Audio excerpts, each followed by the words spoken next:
ये बहुत बड़े राजा और धर्मात्मा पुरुष थे। काशी में विराजमान थे स्वामी श्री रामानंदाचार्य जी महाराज। उनके शिष्य बनने के लिए राज दबदबे के साथ गए। जैसा राजा चलता है वैसा पूरा सैनिक अंगरक्षक सब। पीपा जी ने जाकर स्वामी जी के सेवक खड़े हुए थे, उनसे कहा कह दो महाराज पीपा जी आए हैं आपकी शरणागति के लिए।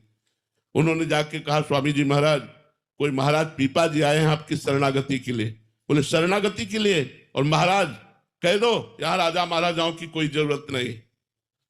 अब पीपा जी से जब ऐसा कहा तो उन्होंने सोचा हमसे कोई गलती हो गई।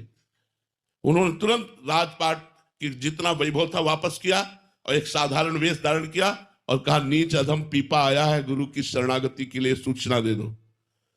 स्वामी जी के पास गए और कहा कि नीच अधम पीपा आया है आपकी शरणागति के लिए। स्वामी जी आप रामानंदाचार्य जी ने कहा खड़े खड़े क्या करता है, वो सामने कुआं उसमें गिर के मर जाए।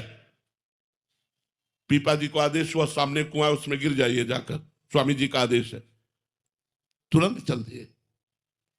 अब सेवक बताते जा स्वामी जी बिल्कुल नजदीक कुएं के पहुंच चुके, रोक लीजिए। ए रुक जाओ।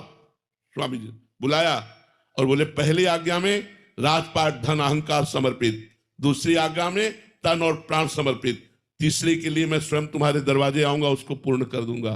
तीसरे में स्वयं स्वामी जी महाराज गनगौड़ गए जहां के राजा थे और जाकर उनको वेश दिया और सदा सदा के लिए भगवान के मार्ग के पथिक बन गए। तो गुरु समर्पण देखता है, परीक्षा नहीं लेता। ये परीक्षा नहीं है, ये समर्पण है कि जिस तन मन प्राण से हम भगवान को प्राप्त करना चाहते हैं वो तन मन प्राण गुरुदेव को दिया कि नहीं। एक बार पीपा जी महाराज